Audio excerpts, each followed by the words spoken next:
Halo guys, makasih udah meluangkan waktu kalian buat nonton video ini. Dan di video kali ini gue akan unboxing sesuatu yang spesial. Oke, siap? 1, 2, 3. Aduh.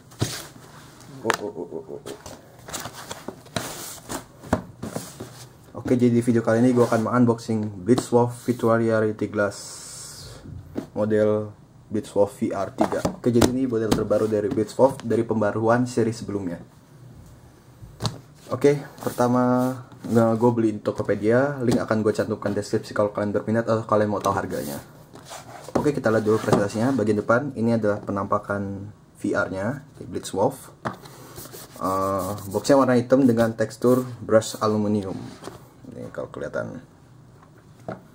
Oke, ini bagian bawah, depan juga ini. Blitzwolf VR. Bagian samping kosong. Bagian belakang Blitzwolf VR lagi, bagian sampingnya ini kode IMEI-nya, ini bagian bawah VR-nya lagi. Oke, sangat simetrikal. Oke, langsung kita unboxing. Pertama caranya, ini adalah box yang di slide, kita slide aja. Sebentar. Oh, kebalik. Ini bagian atasnya. Oke. Kita tarik. Oke, jadi ini VR ada dalam sini. Kita buka lagi.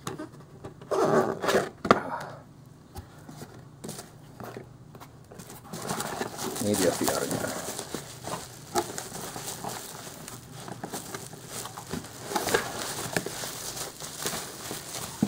VR-nya kita taruh dulu. Oke, itu aja. Oke, jadi kita dapetin VR-nya dibungkus dengan bubble wrap.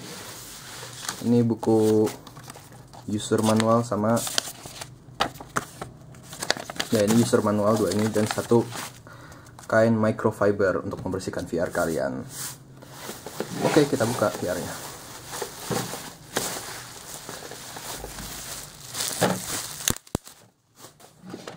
Ini dia Blitzwolf VR 3. Jadi ini adalah pembaruan dari seri sebelumnya. Kalau kalian punya seri sebelumnya atau kalian pernah melihat seri sebelumnya, ini adalah pembaruannya.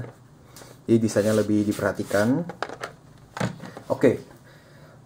Gue akan pause dulu video ini, gue akan mempelajari lebih lanjut dan gue akan mengajari kalian dan mereview pada kalian kekurangan kelebihan dari VR ini. Oke, tunggu sebentar. Oke guys, gue udah mempelajari VR ini selama kurang lebih sejaman. Jadi gue udah cukup tahu kekurangan dan kelebihan VR ini. Oke, sekarang gue akan mulai dari kita lihat turnya dulu.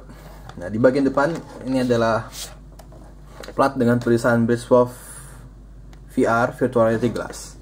Nah, selain untuk VR headset ini juga bisa digunakan untuk augmented reality dengan cara membuka tutup ini. Tuh. Jadi lubang kamera tidak akan tertutupi. Nih. Jadi tutupnya menggunakan magnetik. Oke. Kalau mau buka tinggal tarik aja. Di sini ada finger tipnya.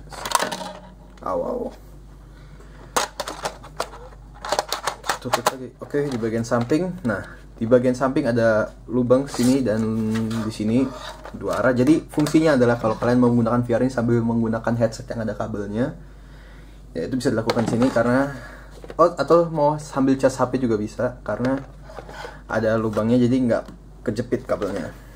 Oke, di bagian belakang ini ada strapnya, strap.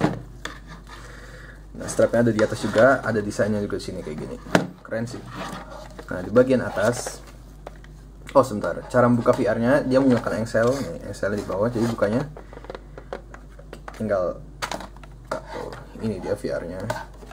Jadi di sini tempat menaruh HP kalian, saya akan contohkan. Jadi VR ini kompatibel untuk ukuran layar 3,5 inci, tapi bisa sampai maksimum size 6,3 inci. Jadi sebagai contoh ini Samsung Galaxy S4 ukuran layar 5 inci. Cara masukkannya, ini ada 2 rubber yang kalau kalian tekan salah satunya, sisi yang lain juga akan bergerak. Jadi kalian cukup mendorong sisi yang satu, contohnya dorong, nah taruh. Oke, selesai seperti itu. Ini untuk layar 5 inci. Kita coba untuk layar yang 5,5 inci Xiaomi Note 3 Pro. Tetap bisa. Cuma hati-hati karena ini VR universal, jadi dia tidak akan didesain sesuai dengan penempatan tombol. Jadi bisa aja tombol power kalian kepencet atau tombol volume kalian kepencet.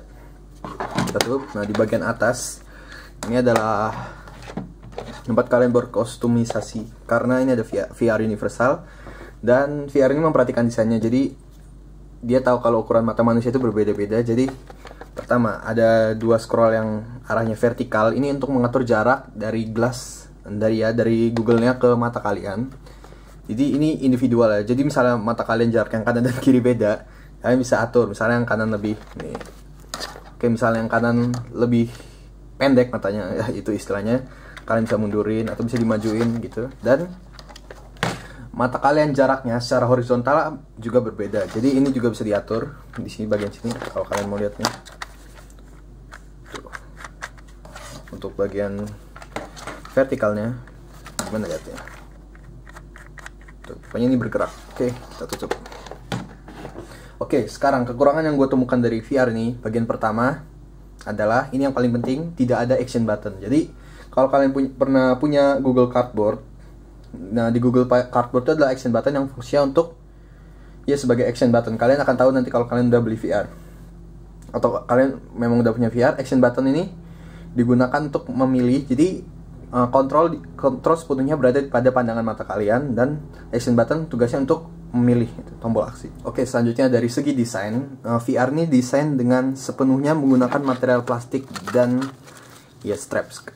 Secara keseluruhan menggunakan material plastik, jadi kurang memiliki kesan premium. Semuanya plastik. Ada beberapa daerah yang rawan patah menggunakan karet. Contohnya ini karet, dan bagian tempat meletakkan handphone menggunakan karet. Yaitu dua kekurangan, dan gue juga menemukan dua kelebihan dari VR ini. Nah, kelebihan dari VR ini juga ada pada desainnya. Karena menggunakan material plastik, VR ini akan terasa nyaman, bukan nyaman, ringan. Jadi ringan di kepala, dan keringanan juga ditambah dengan penambahan 3 strap. Jadi strap di atas ini memberikan keringanan saat dipakai. Nah, yang kedua apa lagi ya? Ya, VR ini penuh dengan kostumisasi. Seperti yang gue jelasin tadi, jadi dia sangat memperhatikan ukuran mata manusia. Jadi kalian bisa majuin, mundurin, geser kanan kiri dan sebagainya. Oke, langsung gue tutorial aja. Jadi langkah pertama yang kalian lakukan saat membeli VR ini adalah kalian harus membuka plastik yang ada di bagian kaca, bagian Google-nya. Ini gue tempel lagi satu buat nunjukin ke kalian. Mana ya? Nah ini. Nih, plastik kita buka. Oke, dan selanjutnya kalian harus lap. Iya, pakai kain microfiber tadi karena banyak debunya pasti di VR ini, di Google-nya. Kalau langkah kedua adalah menaruh HP kalian. Pastikan power button kalian tidak terpencet. Itu contohnya. Pastikan power button kalian tidak terpencet. Nah, baru bisa dipakai. Dan trik yang gue berikan kalian saat membeli VR ini, karena tidak ada action button, ada dua. Yang pertama, kalian bisa membeli Bluetooth controller, ya, contohnya IPEGA dan lain-lain. Harganya juga nggak terlalu mahal. Atau yang kedua, kalian bisa mendownload aplikasi namanya Full Dive. Ya, gue contohin.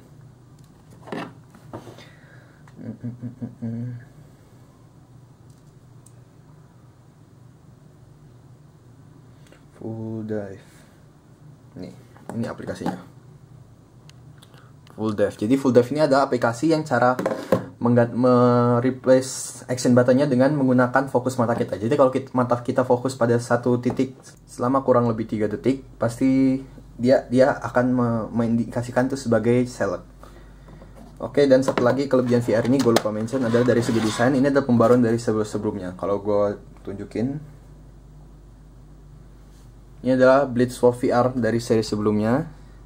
Ini mana ya, kelihatan nggak? Kita terangin. Nah ini, jadi kalau kita lihat dari segi bagian depan, ini adalah plain, jadi boxnya lurus gitu, datar. Jadi di VR selanjutnya dia memberikan desain berupa cekungan sini. Tuh, beda kan? Kalau kelihatan. Nah di bagian atas strapnya juga nggak ada tambahan. Ini nggak tahu sih desain atau apa. Jadi tambahan seperti ini memberikan kesan desain dan kenyamanannya lebih bagus. Oke, apa lagi? Ya itu aja sih. Oke, jadi jangan lupa untuk triknya, karena kalian nggak punya action button, kalian harus membeli, punya dua pilihan, membeli Bluetooth controller atau menggunakan full dive. Oke, sekian dari video gua kali ini. Jangan lupa like, comment, subscribe, dan tunggu video selanjutnya. See you!